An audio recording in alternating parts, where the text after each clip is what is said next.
This is Sales Players, and I'm your host, Jesse Woodbury. I've spent my career selling for early stage companies, and now I'm on a mission to help reps and operators find tips, strategies, and resources for generating more pipeline, closing more deals, and building wealth in tech sales. To learn more, visit salesplayers.co. Hey, what's up, Sales Players? It's Jesse here, and I know it's been a couple weeks since I put an episode out. I have been traveling on vacation and had a bunch of stuff going on that I won't bore you to death with, but I realize it's been a few weeks since I've put a pod episode out, and I apologize for that. I probably should have given everybody a heads up that there was going to be a couple weeks without any new content. Now, if you want to stay engaged with Sales Players, make sure that you are on the mail list, because every week, even while I was on vacation, I sent out a weekly Sunday morning email with a deep dive on a specific topic, typically around something that I'm focused on in the moment, something that's happened to me the past week, or something that's top of mind. So make sure you go subscribe to that at salesplayers.co. Get on the list, get those Sunday morning emails. There's usually some actionable ideas. I share templates. I share all kinds of great stuff. You'll want to get on that list. So as for the podcast, I wanted to put together an episode today to get back into the habit of creating multiple episodes per week, which I've shared on the air before is a goal of mine to put out at least 2 episodes per week, maybe more. And I realize, again, we're 2 weeks now with no new episodes. So here we go. In this episode, I actually wanted to talk about a question that I've been getting a lot from the community, and that is around what metrics I care about as a tech seller, particularly in an early company, but I think this is also very applicable if you work for a larger company. But what metrics, what data points should I be focused on?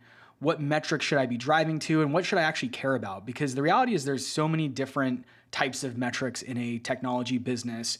You can think about your top funnel metrics, your conversion metrics, and your pipeline creation rate and your velocity rate and all these different things that your leadership might be tracking.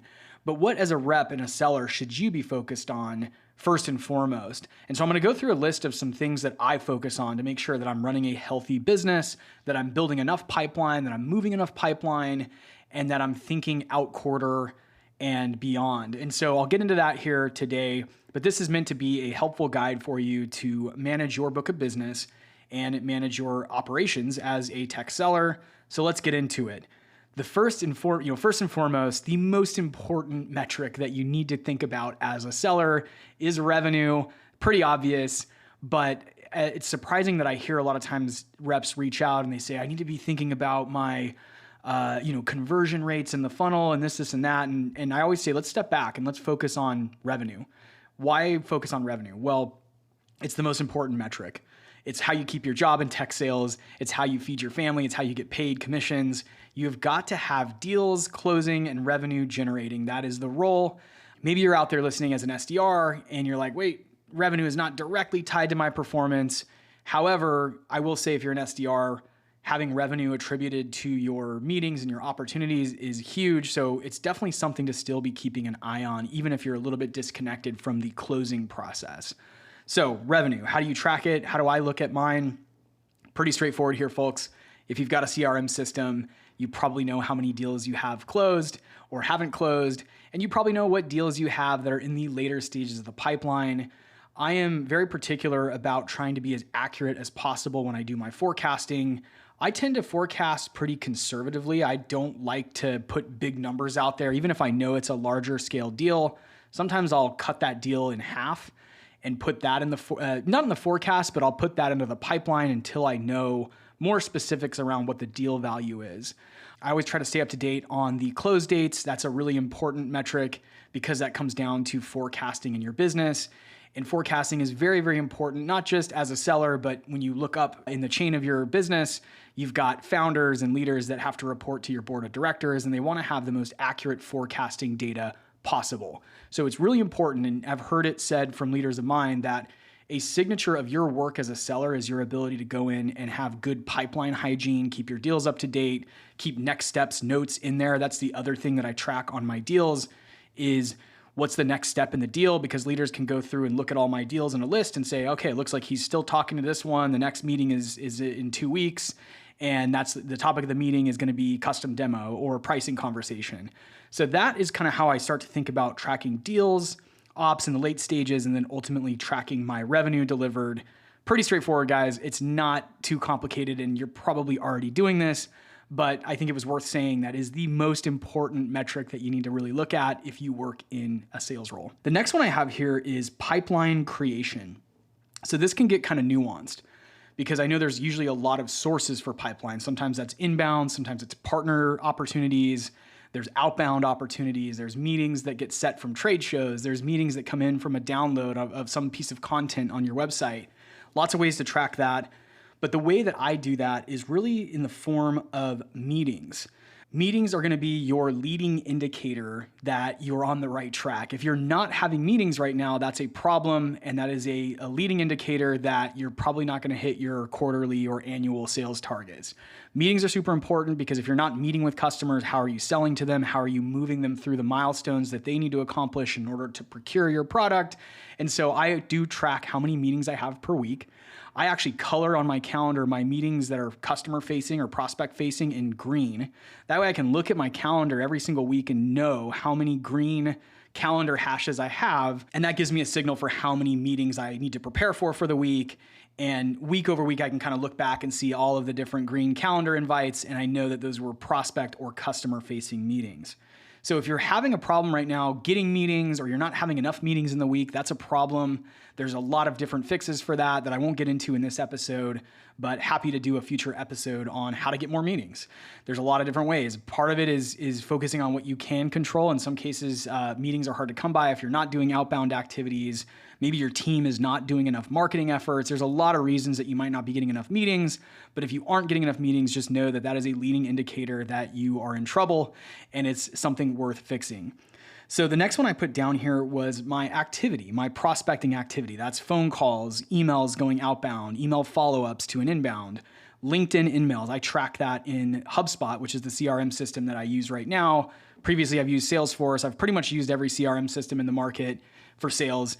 And I always track LinkedIn emails, I track text messages, those sorts of things. Sometimes that's a manual process and it takes a few extra seconds to go in and input a text message object into your CRM, but it's definitely worth doing because you want to show that you're touching your prospects, you're hitting them through different channels, and you're having engagement with them, especially if it's a text message or an email, because those don't typically auto log in the CRM. So you may have to go in and actually manually add those or talk to your operations team and see if there's a way to automate that process. So daily activities, weekly activities, monthly activities, quarterly activities, I track all those things. I look at how many calls I've made, how many emails I've sent, how many meetings have been held. In HubSpot, you can track your specific meetings and the outcomes of those. I highly recommend tracking your day-to-day activities. And the reason for that is this is one of the main things you can control as a seller. You can't always control exactly when a deal closes. You can't always control how many, you can't always control how many new pipeline opportunities you input. But what you can control is every single day, how many phone calls you need to make, how many emails you think you need to send, how many in-mails you need to put out there, and how many texts to your prospects or buyers you need to ship out. So that is the area where you can really control. And I think it's really important to focus in on your activity metrics and make sure that you are in the top bracket on your team or the top person on your team, and make that your main goal as being the person in the organization that puts out the most activities. Because at the end of the day, no matter what happens, even if you can't close all your deals this quarter or this year, if you can go home every night and say, I put in as much activity as possible, and here is the data to show that, you're gonna have a long career in tech sales. All right, the next one I put down was leads. A lot of times you're working in a company where your marketing team is driving leads. Sometimes those are hot qualified leads that are ready to move into a evaluation conversation, but sometimes they're people that just download content or request more information or attend a webinar.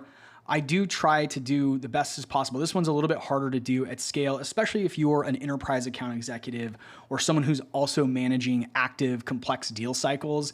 It can be really hard to stay on top of all the leads that come in, but it's important to disposition those leads as either a priority, not qualified, qualified, nurture, all those different stages. Your CRM probably has pre-built stages in there to help you track where that lead is in the buyer journey, but it's really important that you touch those leads and that you disposition them accordingly. That way, your marketing team can go and pull a data report and say, hey, it seems like leads that come in from this source aren't very good because they keep getting disqualified.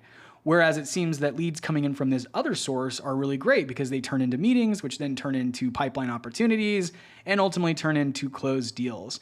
So as best as possible, try to spend time every single day, every single week, going through your list of leads. Even if you don't feel like they're immediately qualified, you'll want to disposition them as such so that your marketing team has the data they need to go and make the budget decisions that they have to make in order to spend on the right kind of campaigns to get you the right kind of leads for the business. All right, the last two are metrics that you probably haven't heard much about.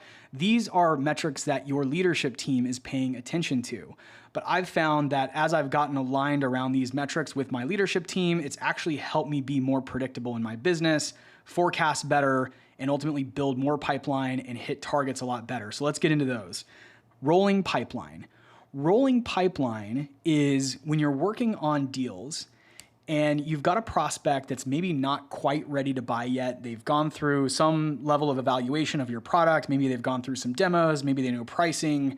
Maybe they're working with their IT team to get budget approval or project approval for something, but you know that they're not going to close this quarter, this month. It might be out quarter, out month. That is your rolling pipeline. If you as a seller can start to stack up future opportunities that are out quarter or even 2 quarters or 3 quarters out, that is how you win the game, especially in enterprise sales, because these are longer deal cycles. You have to learn the art of rolling pipeline and building rolling pipeline, being able to forecast and say, hey, look, this company's probably not going to buy between now and the end of the year. So I'm going to forecast it out for February or January, because that is a more likely timeline that they will buy. And what happens is as you're in your role and working to build pipeline, you'll get to a point where these deals start to land in quarter and then you're building pipeline out quarter. So you're constantly building this nice machine of generated pipeline that you can then go and close in the quarter that it's forecasted in. And I know reps who have forecasted deals out for over a year, and they've basically got a year's worth of future pipeline that they're working against. And then anything that's in quarter, they're scooping up. And that is how you can start to hit those overachievement targets. If you're someone who wants to hit 300% of their quota or more, that is the secret, is rolling pipeline and building rolling pipeline. Establishing who is not ready to buy just yet, but ready to buy potentially out quarter, out month, whatever. And then going through and forecasting those accordingly and keeping those nurtured. You have to also stay on top of those and continue to nurture the relationship. And then again, as you're rolling through the future, you're scooping up any deals that are forecasted in quarter while building for the out quarter or the out month. It's a really powerful metric. I'll paste some resources in the show notes around how you can start to think about building a rolling pipeline in your territory. But I'm telling you that this is something your leadership is definitely tracking. And so the sooner you can get on board and aligned with your leadership on measuring your out quarter pipeline, your rolling pipeline, and then managing to that rolling pipeline, you're going to start to overachieve against your quota. All right, and that brings us to the final one, which is pipeline coverage. You've probably heard this before. Again, this is another one of the leadership key metrics that they look at, which is how much pipeline has been generated against what your quota is. So I'll break down some basic math here. If my quota is $1 million per year, a best practice in SaaS sales is to have 3x coverage on your pipeline. In other words, I need to have $3 million in pipeline in order to hit a $1 million quota. The assumption being that I have around a 33% close rate, or 1 of every 3 opportunities that comes across my desk, I can close. Now, some leaders I've worked for have asked for a 5x coverage on my pipeline. So I would need $5 million in generated pipeline in order to hit a $1 million annual quota. This is also really powerful, because you can start to look at what your close rate is. You can start to think about how much pipeline and activity inputs you need to do in order to generate plenty of pipeline for you to hit your annual targets. And then you can also run the same numbers, the same math against overachievement. If you want to hit 300% of your number, that would be $3 million a year in the example I just used. You're going to need to then generate maybe 3x that pipeline in order to hit $3 million in annual revenue. So I realize some of these can vary business to business. If you're in an early stage startup, there may not be a lot of historical data to use, but it's key, it's critical to start tracking these things now. Even if you're in an early company, even if you're new in your role, it's really important to start looking at some of these metrics and saying, how do I optimize for revenue, rolling pipeline, pipeline coverage, lead conversions, meeting set, and all of my outbound activities, because those are the inputs that are going to drive the future outputs. So I hope this episode helps somebody today. If you want to learn more about how you can measure your success in tech sales, hit me up. I've got one-on-one coaching, and I'm happy to walk you through a more in-depth approach to how you can measure your own performance and drive towards overachievement in your role. Thanks for tuning in, and until next time.